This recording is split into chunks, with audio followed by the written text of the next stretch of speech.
My pleasure is all mine. What? So talking about mental health, it is a taboo in the society, especially in India.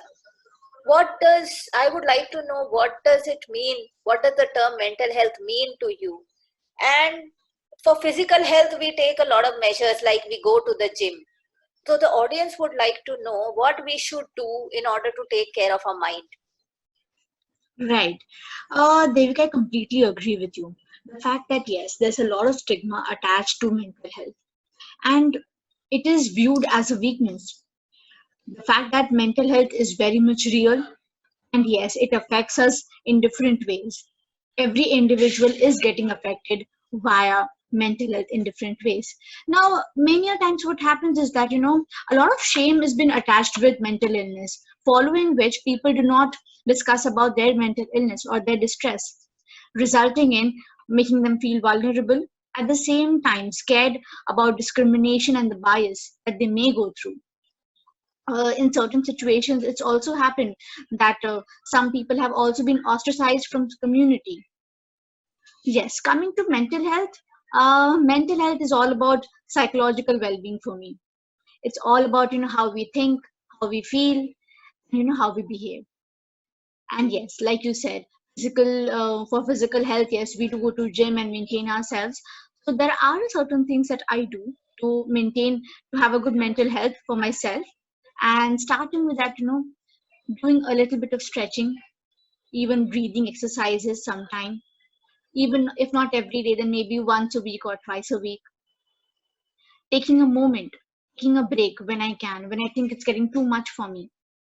Expressing my feelings and emotions, not just positive moments, but definitely the negative too. Yes, I am feeling frustrated. I am getting annoyed. Also, taking in some sunlight, having my own me time, and Correct. also doing certain interactions Mm. with all the people that I can, with how much ever I want to, and also trying to maintain a routine, especially in these times. So Mm. yes, to kind of doing certain activities to make myself going. Mm, very nice. Thank you. Coming to the issues of mental health, there is a Mm-hmm. lack of awareness about the issues as such, because I have heard people use the term sadness and depression very interchangeably. So please highlight the difference between the two. What does sadness mean and what does depression means, and why we shouldn't interchange it? Right. So yes, it's not just, even I have been hearing it many a times when other people come to us. I think we are depressed. What people do is that they describe everyday blues as depressed. I am depressed. I'm depressed. I'm feeling depressed. Depression is a psychiatric mental illness, a psychiatric mental disorder, whereas sadness is basically a normal part of human emotion spectrum. So when we are feeling sad, we are able to feel other emotions too, and we are able to bounce back, right? But with depression, it is kind of a state for us. So Correct. it is kind of a constant. And with depression, it's not just sadness that's a symptom, but there are many other symptoms too, such as reduced interest in pleasurable activities. If I loved gardening earlier, if I loved going out, if I loved playing guitar, now I wouldn't want to do that. Social withdrawal. I don't want to meet my friends. I just don't want to have conversations with anyone. I just want to be by my side. Mm. Reduced energy, disturbed sleep and appetite. Also, even having certain thoughts of harming themselves, Mm. harming self, and many other areas like that. Mm. A smiling face can hide its pain and discomfort. So, Mhm. how would I realize if my family member or friend is suffering from any kind of a mental health issue? Right. So, yes, so like you're mentioning that, these signs and these symptoms that we are talking about, these are not constant for everyone, right? These differ from people to people. For an example, if with a child, the presentation of symptoms would be very different with an adult, or with a man and with a man and a woman, the symptoms are presented differently. Also with elderly. now, but there are certain common symptoms that can help us to identify it. But the way it is presented, it is also different. For an example, with children, right? With children, they do not have the ability to express themselves verbally as we adults do. So we really have to watch them and have a close observation to certain things that we can keep in mind or have or be noticed about, mm, such as deteriorating school performance, not just academics but even not having interactions in class, even frequent school complaints, even poor grades, many other factors, even picking fights, anger outburst, such as frequent frustration, and even other issues with those. Also, now when we're talking about children, frequent complaints, I don't feel like going to school, headaches, and even stomach aches, to those, and reduced playtime. I think that these are certain areas that we can identify for children.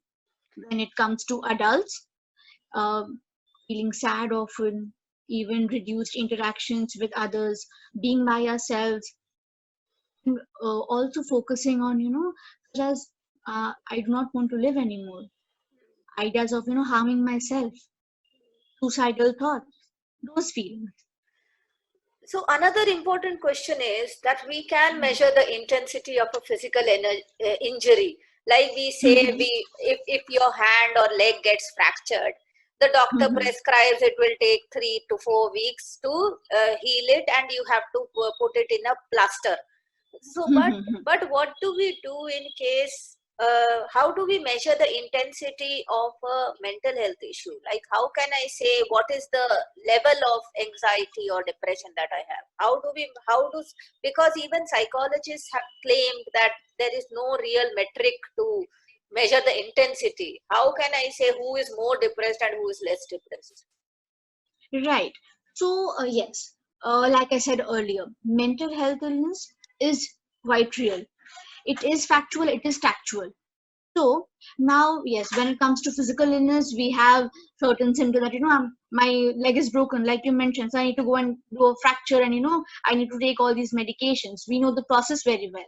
But when it comes to mental illness, so yes, we do have to go to a psychiatrist or a clinical psychologist or psychologist, right? And address them and even have conversations with them. So what do they do? They bring in about clinical interviews, right, where they help in understanding what's happening with them. Also, figuring out their family history. Is there any background, psychological stressors, social stressors, all these issues. At the same time, the other area that we also can address and is used frequently by us is psychological tests. These are assessments that can be done on variety of population, elderly, children, and adults, all of them. Now, these tests are backed by research done on specific areas, right? For an example, we can do IQ test for children, find out their intelligence level. If we are having intellectual difficulties, or if we are getting complaints from school, to understand that, is there a problem with the intelligence? We have aptitude tests, then we have personality tests. We also have behavioral assessments that we can do. When you're mentioning about the intensity, and you already mentioned somewhere that, especially with psychologists, that how do we know that, this is much more severely depressed and this is moderately depressed? So yes, like I mentioned, with the research area that is there.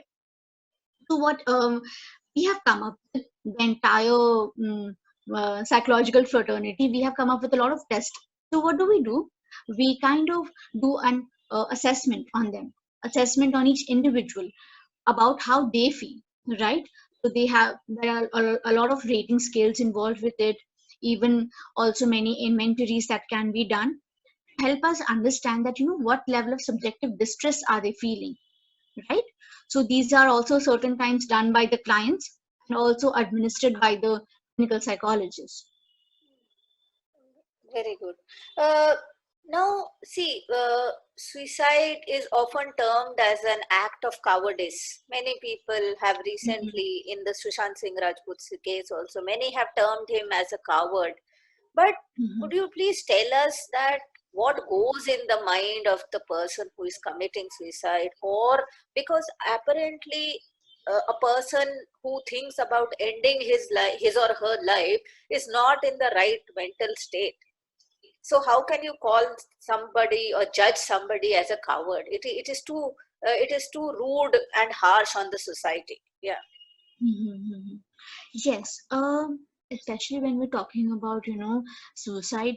Yes, a lot of times people who are suicidal or people who have thoughts of committing suicide, they do go through depression, right? So what happens is that all these negative thoughts keep going on in their mind. That I do not have anything worth living for. I don't think there's anything else that I can do about it.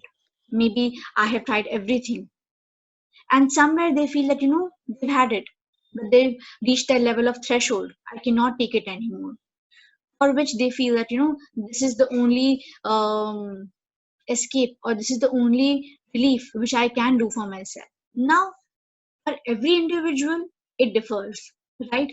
Suicide is not just with depression. It can also happen with many psychiatric illnesses, for example, schizophrenia, right? Those There are hallucinations and delusions involving paranoia, where people do feel that under the influence of all these psychotic symptoms that they do try to harm themselves. Mm.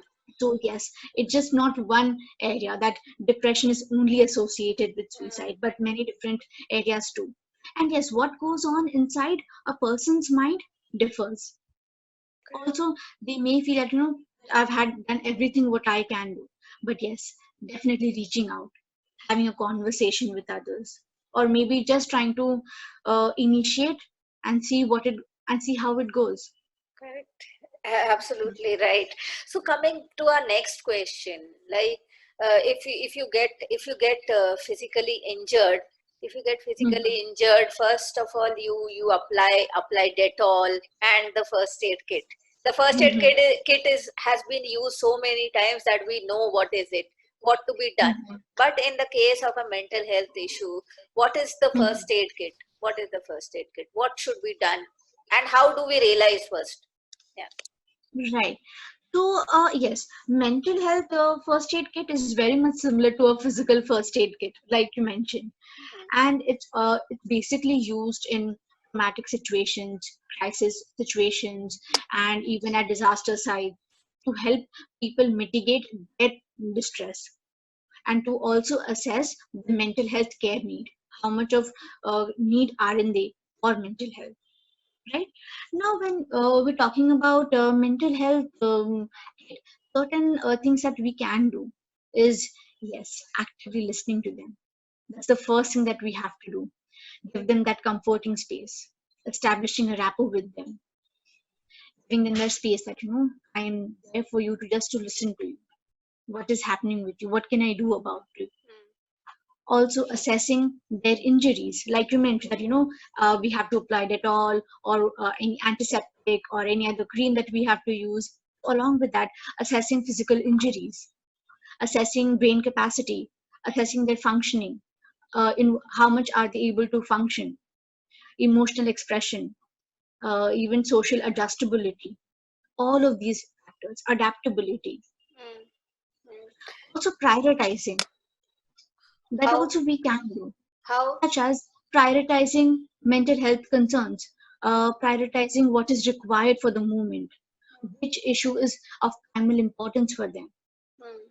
Then intervention we can do, such as we have a wide range of therapies that we can do, focusing on a holistic approach, Mm. you know, customizing it for that individual, tailoring it for them, providing social support for them, Mm. Mm. and at the end disposing. For an example, looking after them and also checking on their progress. Very nice.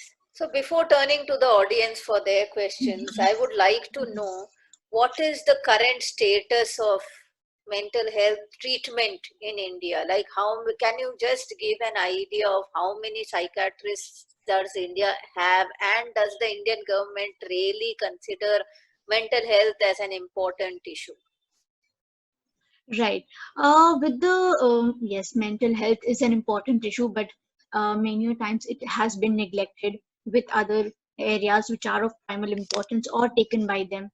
With mental health, it's frequently seen that yes, psychiatrists, psychiatric social workers, psychiatric nurses, and clinical psychologists, all of these people are involved. Along with them, NGOs and government hospitals, private hospitals, counselors, even ASHA workers and Anganwadi workers. Many of them have been involved with them.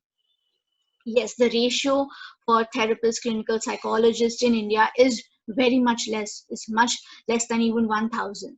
I was just reading it in some survey. Not very sure with the numbers, but yes, even the patient and the doctor ratio for psychiatrists is also very low.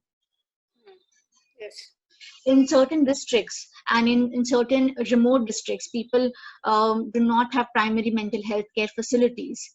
They have to they have to travel a lot to address their mental health concerns. Yeah, so it is an issue, and I think we don't have that much of medical treatment options in India. So I would like to open the floor for the audience and people who want to ask the questions. Please unmute your mic and ask your question. Hello, Reddy. How are you? Am Hi. I audible? Yeah. Yeah, you're audible. Yeah. Hello, Ms. Vidhi Thakur. So I wanted to ask you, there are so many ways of listening. What would be the best way to listen to a person who is right now going through depression? Mm-hmm. Right. Psychology, and I'll elaborate a bit more. Most of the people say it is something like a daldal, something like a wet pit in which people just go deep and deep and deep. Is it true for everyone's depression, or is it case by case analysis? It should be kept different. Mm-hmm. Okay. All right. Hi, Chintan. Thank you so much for that question. Yes, depression differs individually, right? Some people are vocal about it, some people are not very vocal about it. Like you mentioned about suicidal incidents, like, or to how to listen to them, how to actively listen to them. The first thing that we can do is maybe just being there for them when we are having a conversation, after they are trying to talk to us, maybe paraphrasing them, but kind of giving your input, that how much you understand, instead of jumping into giving opinions, but maybe just listening to them. Sometimes what happens is that just listening to the other person feels heard. But yes, I think if I'm just putting out my queries or my problems to the outer people, then yes, something is going on. Then yes, okay, it is making sense to me. So yes, that definitely helps. And also showing confidence to them that yes, they have a sense of agency. They can solve their own issues, or they can address them in the areas that they want to. And we are there to help them.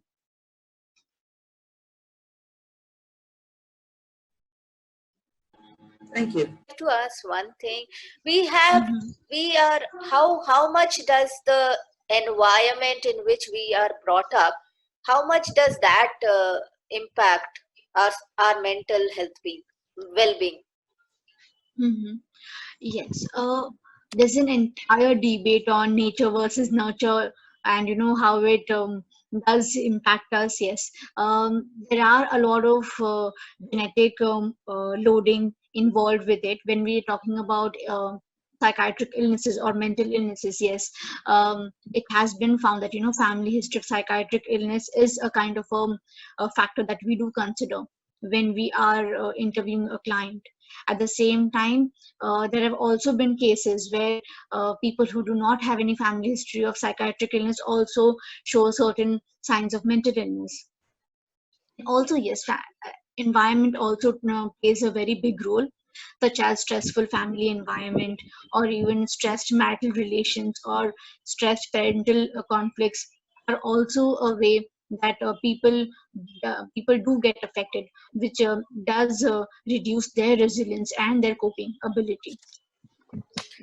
Yes, definitely. I think parental upbringing as well as the society has an important role to play in eradicating mental health issues and And I would also, we are left with 10 minutes in the call, so I would just like to ask you one thing, that what see, the current generation is proactive about talking about mental health, but still we are not comfortable of talking it with our parents. If we ask our parents, they will say, क्यों भाई पागल हो गए हो क्या, Mhm.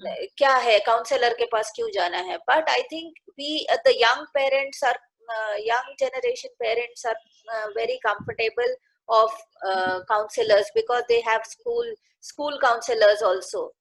So what needs to be done in order to bridge this gap? And okay, obviously the government initiatives, we can't rule the government, and we can't tell what the government should do.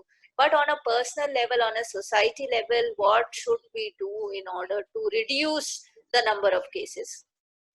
Mhm. Because the statistics Ye- is very worrying. Statistics is very worrying. Yes, Devika, I completely agree. Statistics is worrying. It is quite disturbing.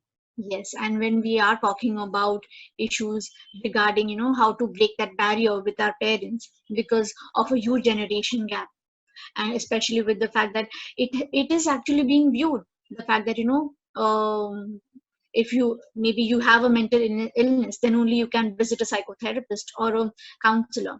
But I think I want to break a notion over here, is that no, it's not that. You can come to a psychotherapist to have a conversation, to maybe build your resilience, to maybe build a coping mechanism. That way you have the ability to deal with certain stressful situations, which you can, if you do go through them in the later some circumstances, then yes, you have that ability to go back to it. That's When you really, are yeah, that's really very encouraging. Sorry to interrupt, but that's really very encouraging, because I hope that people who subscribe regular, or regular health checkups, body checkups, they go for annual body checkup, I think. So I think an annual appointment to the counselor should become a normal routine in India as well. Yeah. yes, I think it should. And regarding what you were saying with the parents, yes, I think maybe sitting with them down, I'm doing this because somewhere I'm not feeling that well, and I think somewhere identifying with them and having conversation with them, that have they also felt something similar. Maybe the moment that they did feel, or the moment that they are feeling, if they have the resources, they can maybe just reach out to someone or have a conversation with them, Hmm. breaking that barrier, sitting Yes. them down, and trying to know about their myths or the notions that they have. I Hmm. think maybe that will be a starting point. I think we as a person, we ourselves are not aware about like, if we see, and if we see a person behaving abnormally, or like not behaving the usual manner, it just takes some time, that just go and ask, is something bothering you? It just takes that initial start to help that person come out of his shell, his or her shell. Mhm. So but how do you think we as a society are so encouraging that we'll ask? Because nowadays we don't even know who our neighbors are. So what do we do in this kind of a closed society? Yeah. Yes. When we are talking about, yes, we are in a closed society setup where our lives have been very much busy. At the same time, we are so much involved with our own selves. So maybe a little bit of that push. Somewhere, if I'm feeling that, yes, this is kind of icking me, or maybe there's something not okay with even the family members that there are in my family. So maybe I need to have a conversation with them, even if it's for nothing. Even Mhm. if there's nothing, I'm just going to clarify. I was just going through something like this. What do you feel? What do you think? Is this Mm. something that you want to talk about? Yeah. I think Maybe certain of these questions. yeah, I think we don't have that dining table conversations anymore, which we used to have in the joint family system. I think joint Mhm. family system, the grandparents used to ask the grandchildren, and I think there was a communication level. But there is nothing wrong in the nuclear system, but I think the communication levels have we have what do you say? We have become very detached nowadays. We have become Mhm. very digital. So I have one more question. How much it has helped or hindered the Dada culture, to be specifically speaking about, how it has helped mental health in India? Because I have heard few of the most weirdest advice and most sanest advice from them, complete random things. But how much do they help or hinder the cause of mental health? Mhm. Right. When you mentioned about, mental, how much do they hinder and how much do they help mental health, right? So are you talking about counselors or the practitioners in general?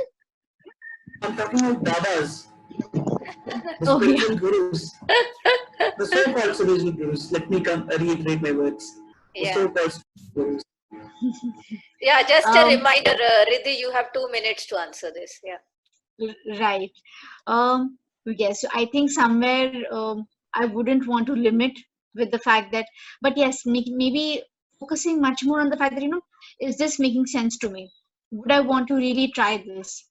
Also, making a conscious decision regarding, yes, spirituality, we all want to go through it. But yes, depression and psychiatric illness is real.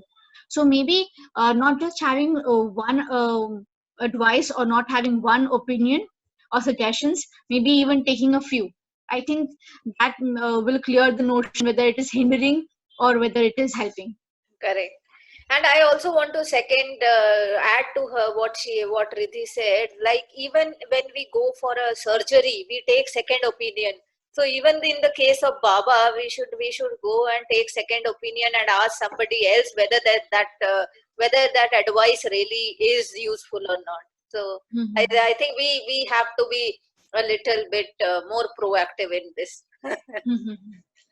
I definitely can I add something about this? Yes, yes. So, Devika, I agree with you. Something that just reminded me of was of this program that was done called Dua and Dawa program, right? So, what was done in these district setups was that people did talk about their mental health issues to all the spiritual people, all the spiritual leaders, and had conversations with them. So, what did psychological fraternity do? Was that to maybe Yeah. they connected with them, and then there was this way that you could go to these spiritual leaders, but you also have to take medication. So they kind of had an alliance that you take all the relief that you want to by coming here, but also take medication. So have a holistic approach, and that did bring about a lot of impact. So finally, we have to wrap.